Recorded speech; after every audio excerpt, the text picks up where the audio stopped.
Hey guys, welcome back to our channel. எல்லாரும் என்ன பண்ணுறீங்க? ஆக்சுவலி ரொம்ப நாள் ஆகுதுல வீடியோ போட்டு. எஸ் கைஸ், ரொம்ப டயர்டாக இருந்ததா. ஸோ வீடியோ போடுறக்கே டைம் இல்லை ஃபர்ஸ்ட் ஆஃப் ஆல், அதனால தான். ஸோ இன்றைக்கி நம்ம என்ன வீடியோ பார்க்க போகிறோம் அப்படின்னாக்கா பாஸ்தா செய்யலாமா. ஸோ எனக்கு ரொம்ப நாளாக அது பாஸ்தா சாப்பிடணும் அப்படின்ட்டு. ஸோ அதுக்கான டைம் கிடைக்காதனால செய்யவே முடியல.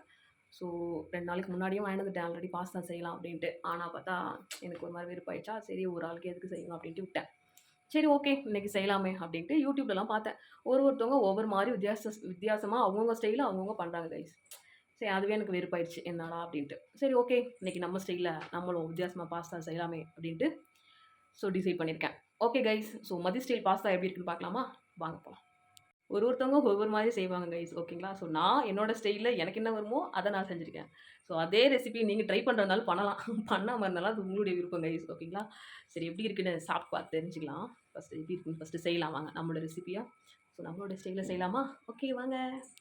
ஃபஸ்ட்டு பாஸ்தாவை என்ன பண்ணலாம்னாக்கா தண்ணியிலே வேக வச்சிடலாம், கொஞ்சமாக ஆயில் விட்டு. ஸோ அது வெந்து வர வரைக்கும் நம்ம என்ன பண்ணலாம்னாக்கா அதுக்கு தேவையான இன்க்ரீடியன்ஸ் நம்ம ரெடி பண்ணலாம். ஃபஸ்ட்டு ஒரு 3 வெங்காயம் குட்டி குட்டியாக கட் பண்ணிக்கலாம். அதுக்கப்புறம் ஒரு 3-4 தக்காளி. ஸோ நமக்கு எவ்வளோ தக்காளி வேணுமோ அதை எடுத்துக்கலாம், எவ்வளோ வெங்காயம் வேணுமோ அவ்வளோ எடுத்துக்கலாம். ஸோ இன்றைக்கி நான் எடுத்துருக்கிறது 3 வெங்காயம் 4 தக்காளி. அது நம்ம என்ன பண்ணலாம்க்கா குட்டி குட்டியாக கட் பண்ணிடலாம். ஸோ ஓகே கைஸ், குட்டி குட்டியாக கட் பண்ணியாச்சு. ஸோ நம்ம அடுத்து என்ன பண்ணலாம் அப்படின்னாக்கா பாஸ்தா வெந்துருச்சான்னு பார்க்கலாம். ஓகே, பாஸ்தா கொஞ்சமாக இப்போ ஓரளவு பாயில் ஆகிடுச்சு. கொஞ்சம் ஒரு 2 மினிட்ஸுக்கு அப்புறம் நம்ம எடுத்துடலாம்.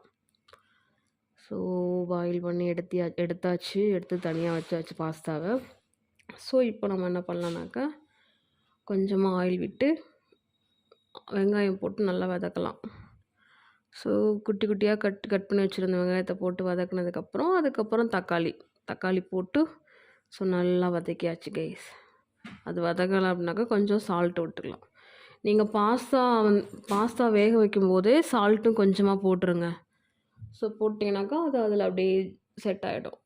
ஸோ அதுக்கப்புறம் பார்த்திங்கனாக்கா நம்ம தேவையான உப்பு தக்காளியில் கொஞ்சமாக போட்டுக்கலாம். ரொம்ப போட்டால் ரொம்ப அதிகமாகிடும். ஸோ அதனால் கரெக்டாக போட்டு நல்லா வெந்ததுக்கப்புறம் ஸோ என்ன பண்ணலாம்னாக்கா ஒரு எக் ஒன்று வேணால் 1 போட்டுக்கோங்க, 2 வேணால் 2 கூட போட்டுக்கோங்க.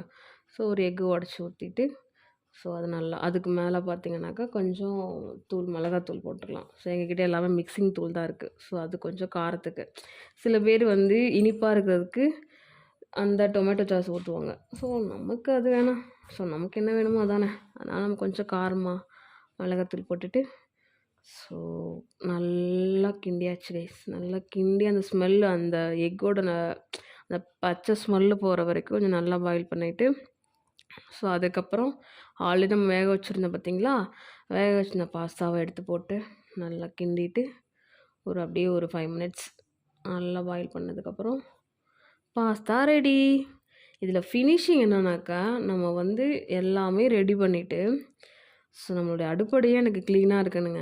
அப்படியே கஜமுஞ்சாலாம் போட்டுலாம் வர எனக்கு பிடிக்காது. நான் என்ன பண்ணுவேனாக்கா ஃபுல்லாக வச்சுட்டு நான் செஞ்ச ஃபுட்டு 6 நாளும் பரவாயில்ல. ஸோ நான் ஃபுல்லாக இந்த சிங்க்கு எல்லாமே க்ளீன் பண்ணிவிட்டு பாத்திரம்லாம் சிங்க்கில் இருந்தால் எனக்கு பிடிக்காது. ஸோ அதனால் நான் ஃபுல்லாக க்ளீன் பண்ணிட்டு அடுப்படியை ஃபுல்லாக க்ளீன் பண்ணியாச்சு. ஸோ ஃபைனலி அப்போ தான் எனக்கு ஃபுல்ஃபில் ஆகும். ஓகே கைஸ், ஸோ எனக்கு தெரிஞ்ச அளவுக்கு என்னோடய ஸ்டைலில் பாஸ்தா ரெடி. Okay bye.